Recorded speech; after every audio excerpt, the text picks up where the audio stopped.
Hey everybody, this episode of Horror Movie Night is brought to you by our listener, and I'm going to ruin your last name, and I apologize, Thomas Pandich, who you can follow on Twitter at FinalFuryK.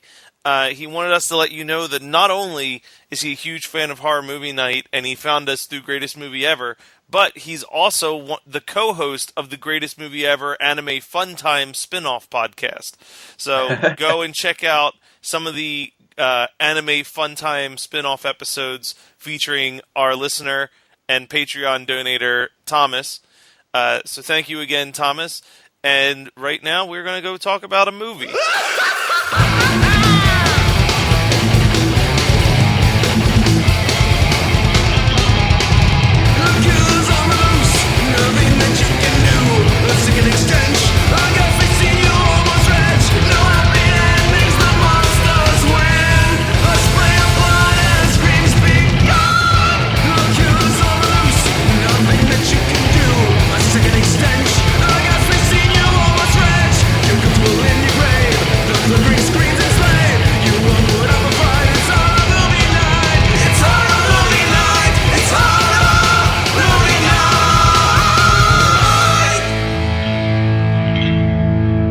Everybody, and welcome to another episode of Horror Movie Night. I am running around upstairs. Scott is standing down in the basement just staring at something, and Adam's having his face ripped apart by little semen creatures. We are about to talk about Deadly Spawn as picked by Scott.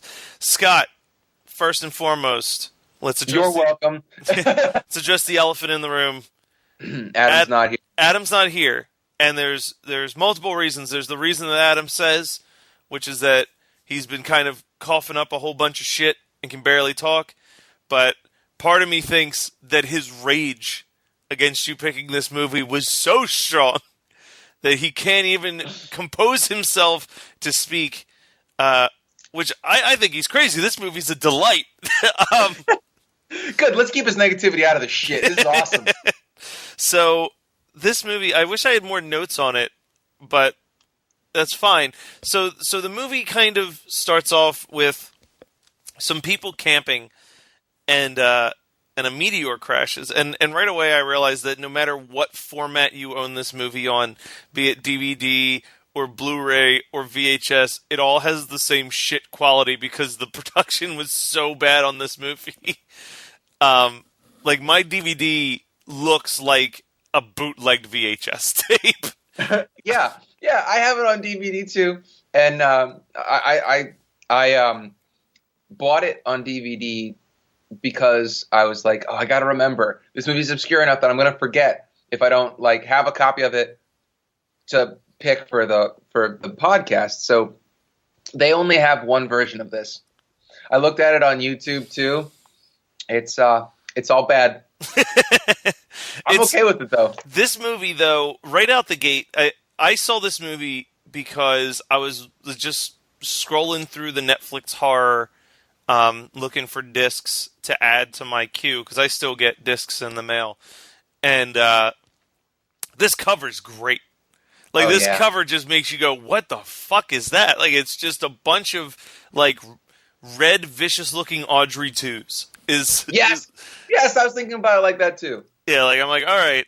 And, like, I have a note here where it literally says, this movie's like Terror Vision mixed with Little Shop of Horrors. Like, that's the best way to explain this movie. Well, this movie is definitely an homage to 50s alien movies because it starts the same way.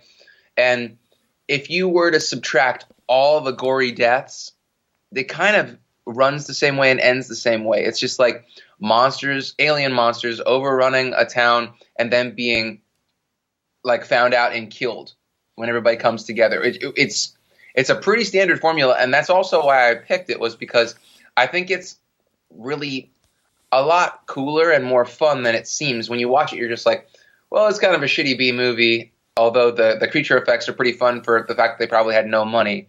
But when you think about it, like, I feel like a good amount of effort was put into making this movie and making it as an homage. Yeah. This movie is also, I can absolutely say from my own experience that this is one of those movies that is a total blast to watch with a group of friends. Yeah. It's short It's got great gore effects, but it also just has like so much fun. You know what I mean? Like this movie isn't taking itself seriously No. while doing really horrific things. Like there's that scene where that kid is just standing in the basement watching a creature, like a bunch of little sperm creatures, rip his mom's face apart. Like just stripping all of the flesh off of it until it's just the skull left. And like that's kind of horrific. Like if you put yourself in the shoes of this little kid, that is scarring. Like that's a thing that's going to rest in your memory forever. Yeah. Okay. So, there are a couple other things about this film that I want to hit, but we're already at the kid in the basement watching his mom's corpse get disassembled. So I feel like that kid is kind of fucked up anyway because he just watches horror movies. So that could have been us. It's true. When we were 8 or however old that kid's supposed to be, 10 years old.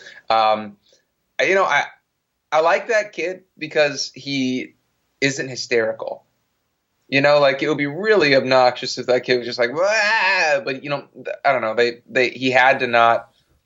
He had to be transfixed by the horrors around him so that he could realize that they only sense sound and some slight movement. I mean, it was never really gone into, but as far as traditional film structure and screenwriting from like that aspect, this movie's not bad because they set up without any exposition.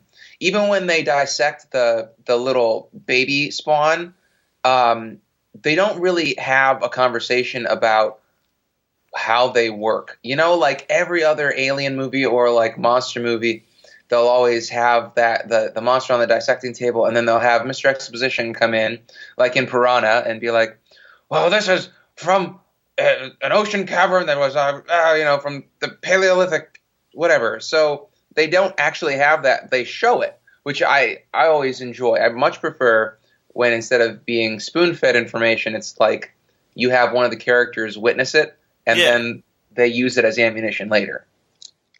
Yeah, that is definitely appreciated in any movie, really.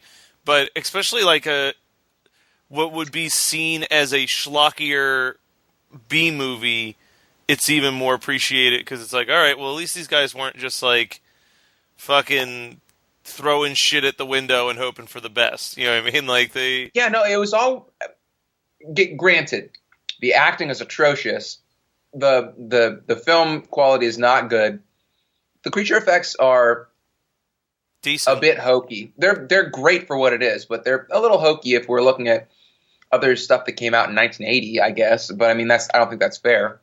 But all those things aside, this movie has a lot of heart, and it actually has a pretty solid screenplay. I mean, I'm not saying the script is good, but it was the at least thought out. Is thought out. Exactly. Yeah. So I do really like the fact that first scene you don't see the monsters, right? Or the first monster that comes out. Those guys that are in the tent. Well, the one guy's in the tent, and you see shadow puppets instead. And I was like, that's a pretty cool way to start a movie out because, yeah, you already know what the spawn is going to look like because of the cover, but it's a nice thing because, again, it's probably a very 50s thing where they don't show the monster's first kill. They just kind of give you a glimpse to get your imagination going. But the soundtrack, I need to find it. So the Deadly Spawn soundtrack to you is what Suburban Commando soundtrack was to me last week.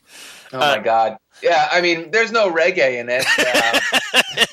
The only other big note that I have, and I'm trying to remember what it sounded like, but I have a note that just says, that might be the most awful alarm clock I've ever heard in my life. Because it like...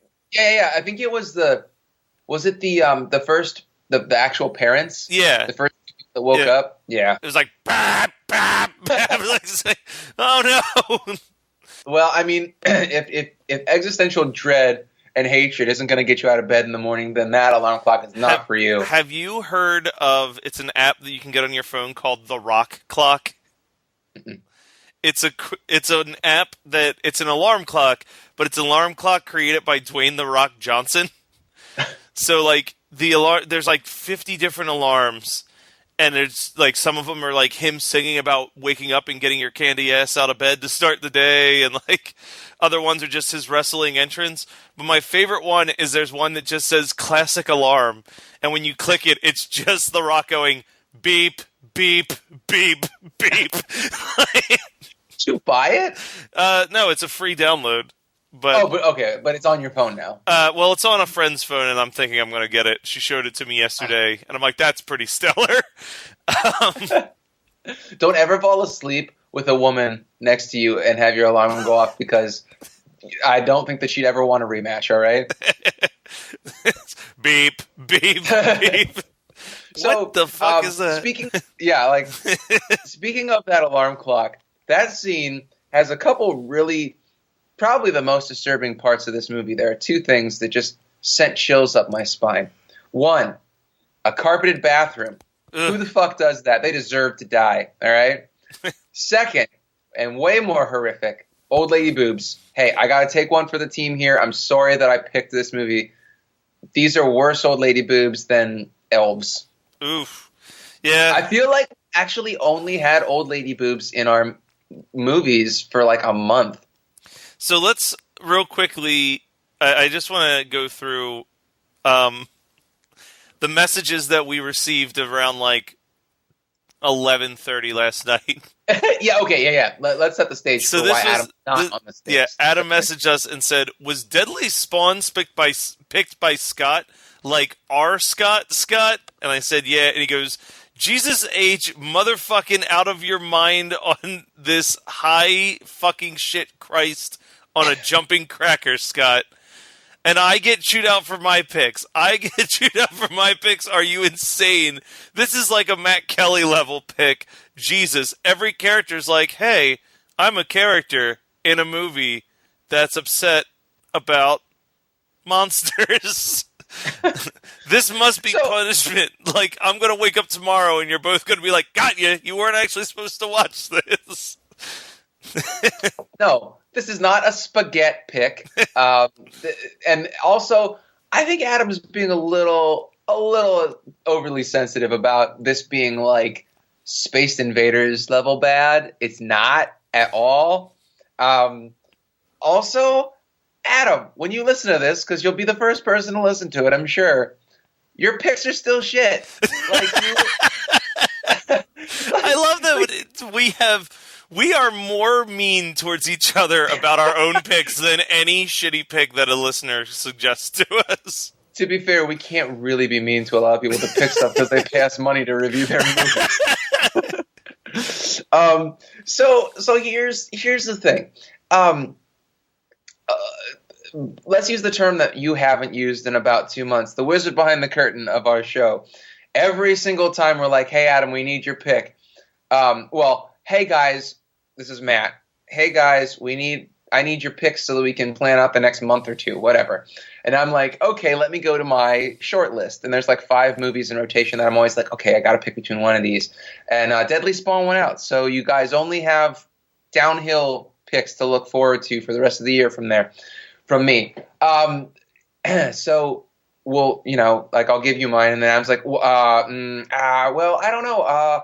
Let me drink 5 beers and get back to you. And then he must be half drunk going through either YouTube trailers from 1993 or IMDb from 1993 because he always picks not horror movies.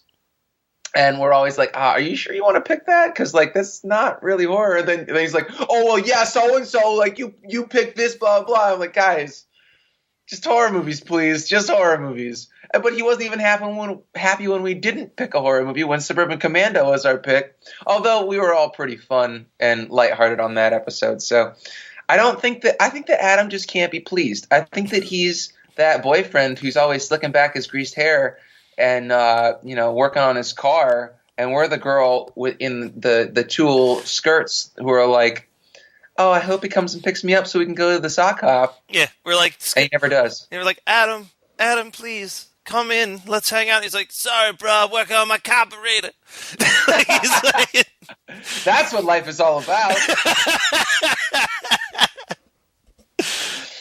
This match might have been getting at me for the last 10 minutes of us talking about this. I think that just made everything all better because any fan of the Paradise, and he's just like a baby with a rattle. He's just like, Yeah, Phantom of the Paradise is like the little fucking, what the hell's it called? You hang it above the baby's crib so it stays distracted. Yeah, you're asking the wrong person. I don't like babies. Who's the right person on this podcast? I'm pretty sure none of us want to procreate. Well, Adam wants to procreate. He just doesn't want to reproduce. Fair enough. Yeah. I mean, if last week's sex song that he put up is any indication of his mindset, he wants to party all the time. You know what I'm saying? He's like Eddie Murphy. Yeah, exactly like Eddie Murphy. All right, so let me see where I'm at in my notes because I've got way more notes than you. So yeah, I'm pretty much done my notes, so I'm letting you take the reins. Okay, so we got to the old lady boobs, and I apologized. Then I don't know why I wrote this note, but I think you'll appreciate it. Apparently, the deadly spawn smells like shit. I'm guessing that one of them came up from the toilet or something. I don't know. Oh no! I think it's the guy. So he sees that the heater went out or something, and so he goes down in the basement. He's the first person down in the basement, and he goes down. And I think he's like sniffing the air, and making like smelly nose faces, and he's like wrinkling his nose. And I'm like, oh, okay, deadly spawn smells like shit. That would be like the first tip off that something is about to eat you, which would be a really bad way to go. But then again, the shadow puppets and some silly blood splatter. And I just remembered the term that I wanted to use for this movie. It's charming. This movie is very charming. I agree. I don't hate even the worst parts about it because it's just, for all the horrid shit that happens, it's really lighthearted. I don't know. It's just not, it's not one of those movies where it's intense. Even when people are getting consumed by an alien predator monster, it's still pretty like Sunday afternoon with grandpa kind of, let's watch this on TV. At least that's my childhood. So that basement, though, as a homeowner, that was the most horrifying part of this movie, actually. More than the old lady boobs is the 2 inches of standing water in their basement that they're just wading through. They don't give a fuck. They're just like, let me look around with this flashlight. I don't mind that there's all this standing water that's going to eat away at my foundation. I don't know. That's the biggest logical flaw in this movie. It's very easy to figure out who's the actual homeowner on this podcast. Yeah, if Adam was on here, he would have nothing to say about the basement flooding. He'd be like, let me tell you about Tank Guy. I was actually gonna make a comment about fucking Duke in the cellar in Spookies, but Adam might not have gone there. You're right; he probably would have gone to Tank Guy. So people are idiots in this movie. I fully admit that, and that's fine because that's par for the course with these movies that we watch. 90% of the time, people are going to make the wrong decision just so that they can get hacked up or eaten by whatever thing is the antagonist of the movie that we're watching. So it's fine.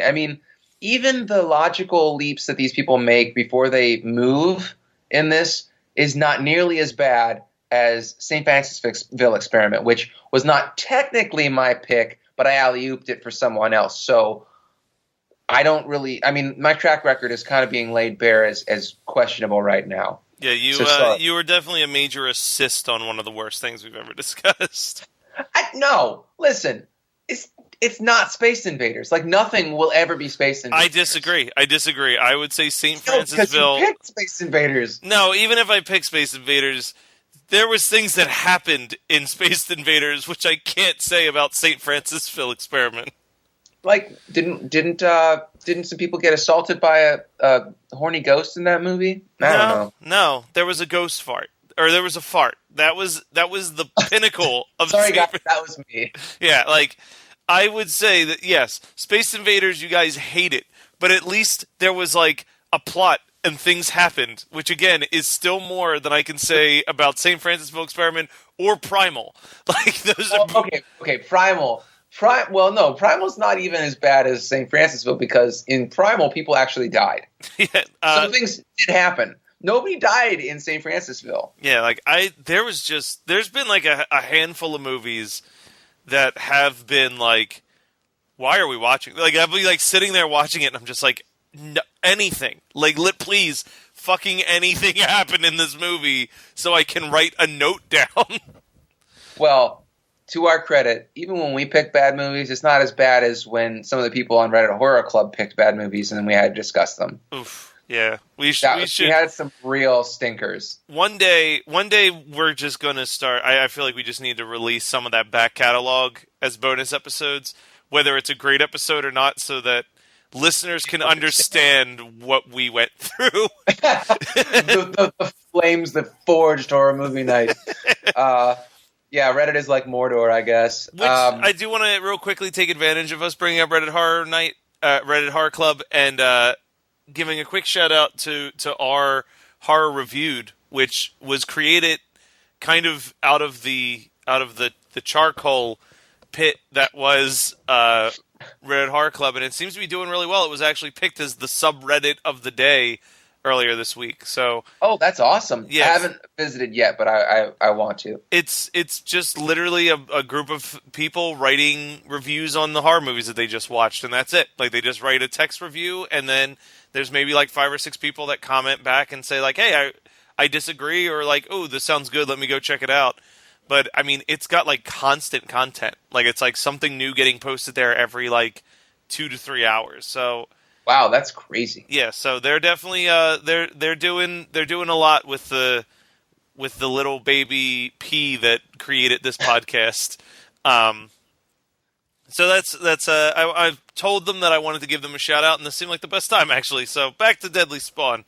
Absolutely. So we're at the monster reveal, which is sweet. I'm really cool with the monster reveal. They probably used like one of those 50-gallon buckets of the KY that you can buy on Amazon to do the monster's mouth, because this is a gooey movie. Yeah, I love it. And I watched this, and then I immediately watched next week's pick, and we've just got gooey movies galore. Yes, like, I actually watched them together in the same afternoon, like back to back too, and I was like, "This is my shit." I love it. I mean, a little spoiler for next week. It's. Did you just say what it is? No. Okay, good. I don't want to say what it is, but it's kind of like an unofficial sequel to another horror movie, and I don't think that it deserves as much praise as the original, but it does have a lot of good stuff for us to talk about. So the lady's face gets ripped off, like the mom's face gets ripped off. My favorite effect in the movie. I mean, it is pretty gruesome. Well, but you know what? Then, I want to say something. I hope it's not the same thing you're about to say. But like the initial rip is awesome, and it should have cut there, because then the effects of her after the rip don't hold up as good as like the original face rip off. No, not at all. Absolutely not. You're completely in the right there, and that's fine. I mean, I don't really think they had a whole lot of extra film that they could have cut, because this movie was so short anyway. So that 2 seconds was 2 seconds that they could not do without. But then immediately after, somebody's like, "It looks like it's going to be a bad day," and I thought that was so funny. Like, this movie does get what it was, you know. So I gave it major props.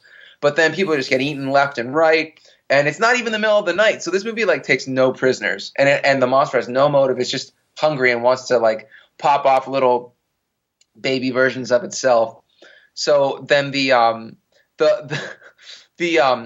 now this joke is going to suck. So I'm just going to steamroll through it, because it would have only worked if Adam was on the podcast with us, because Adam's best pick ever was back when we were doing Horror Club.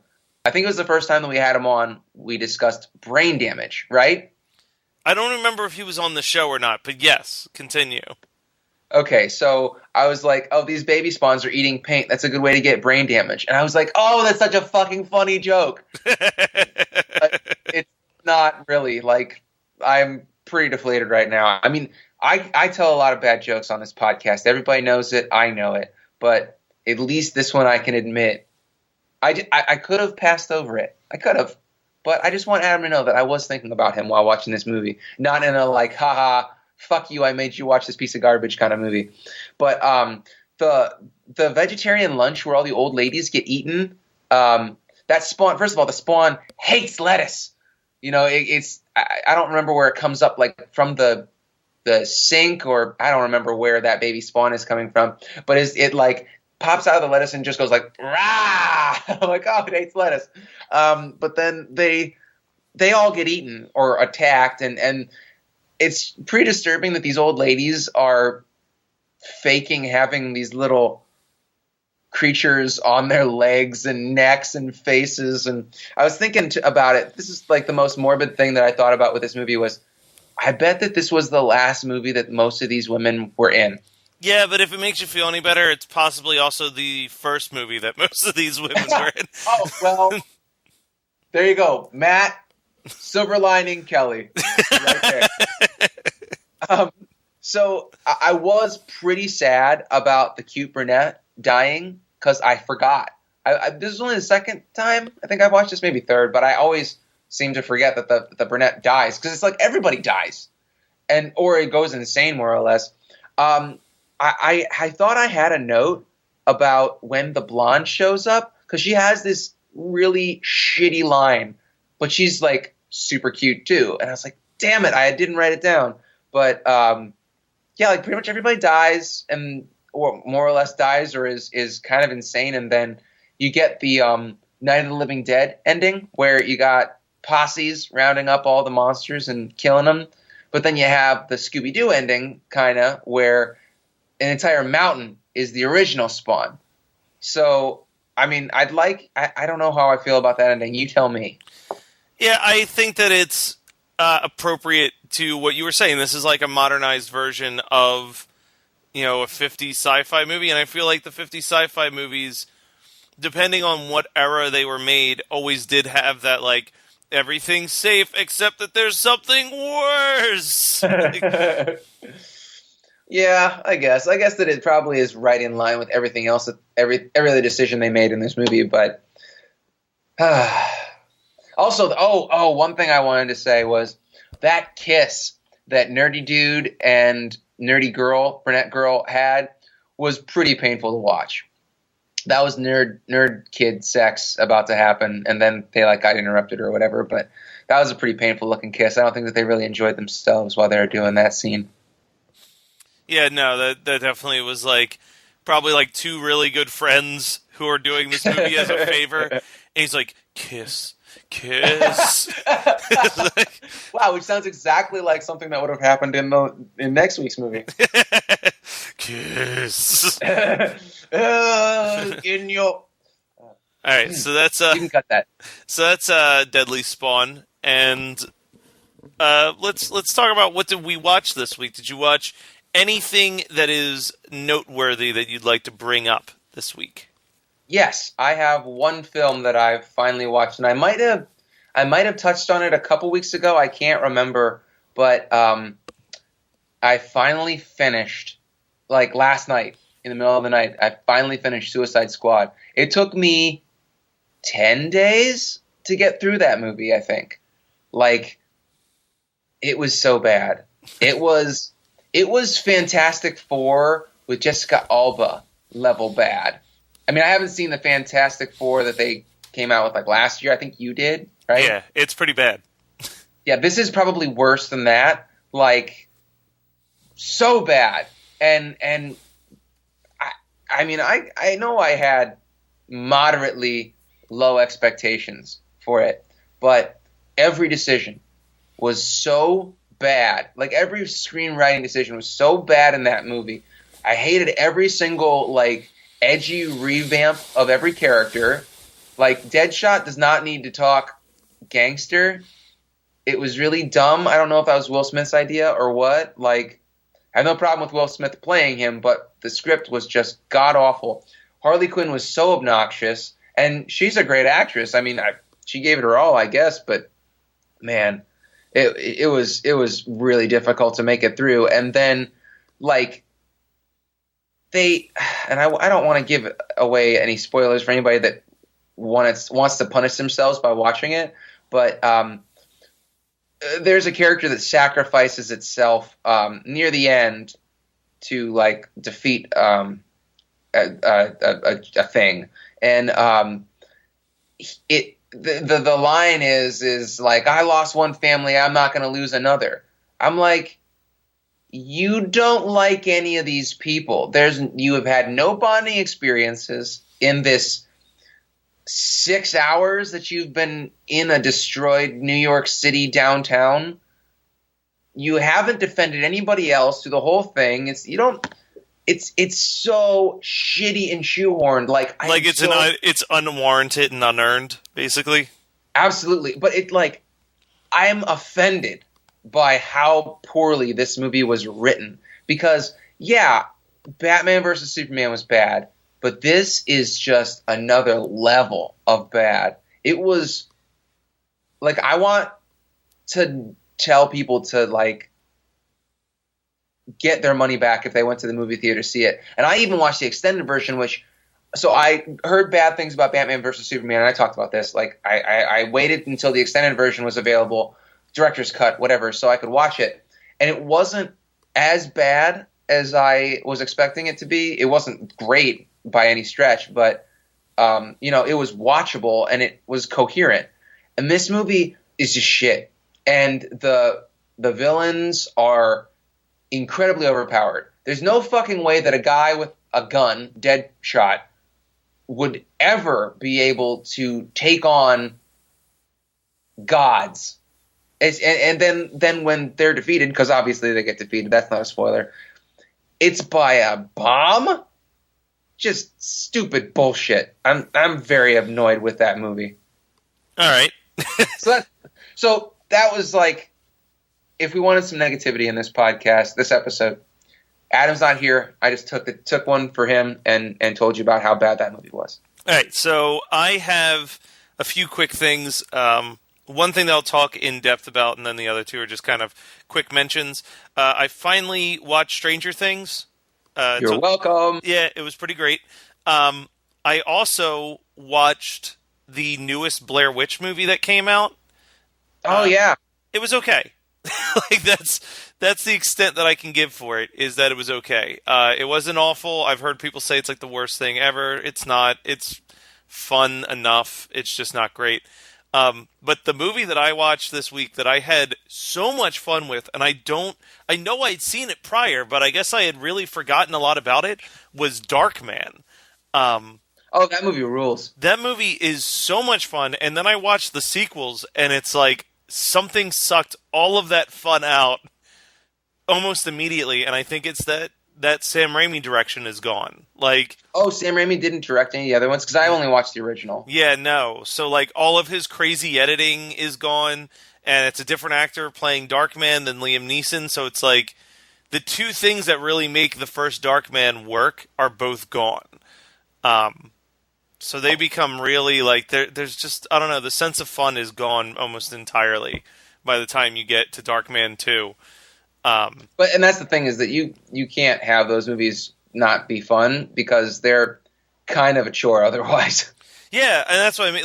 And it really, the other two movies are an absolute chore to get through. But that first movie, I don't know why I don't remember it as vividly now, but holy crap! Just the insanity of that movie, the scene where I was just this is just fun. I was just completely on board. This is fun. Is when he lifts the one dude out of the sewer grate, and it's that crazy editing of the car zooming past him, and he keeps bopping him up and down. Yeah, and it's what is this? This is the most insane thing I've ever seen. So that is my hard recommend. Not a horror movie, but from a horror movie making hack, Sam Raimi. Definitely Poor check. guy.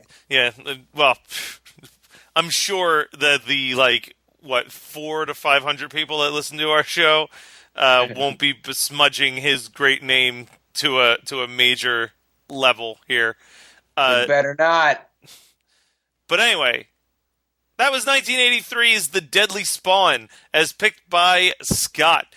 Just a reminder that you can also pick movies by contacting us at hmmpodcast@gmail.com, and you can donate money to our Patreon at patreon.com/HMN podcast. We've been kind of fluctuating in the 170 to 180 range, where our goal is 200.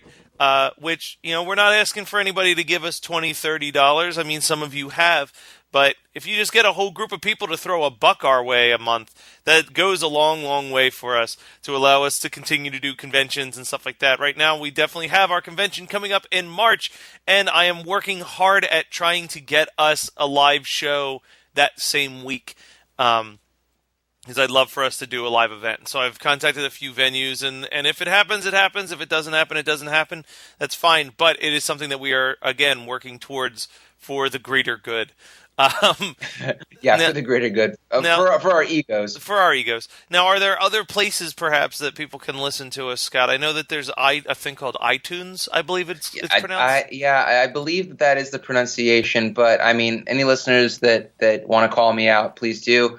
There's also a place called SoundCloud.com /horror movie night, where our entire backlog of episodes from Wolf Cop was number one. If you are interested in doing the backlog challenge, as I've begun to think about it, because some guys on the Facebook group, which we also have a Facebook group, which is full of awesome people who post all sorts of asinine shit that we get to all have fun talking about. They have mentioned that a number of them have mentioned that they have been working their way through the entire backlog, which is mind-numbing to me that anybody would want to listen to my theme song twice in every episode. 75 times. Yeah, that's a lot of Scott Rogers singing in falsetto. But that just warms the cockles of our hearts. So if you want to do that, you can do that on SoundCloud or iTunes. You can also check out our Twitter that is sometimes updated on a regular basis. It's HMN Podcast.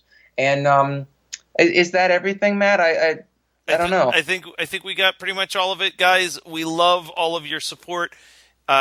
We've got some cool things planned for the future as well. So just get ready and prepared as we continue to build towards all of that great stuff. Thank you guys for everything that you do, and we will be back next week to talk about another gooey movie.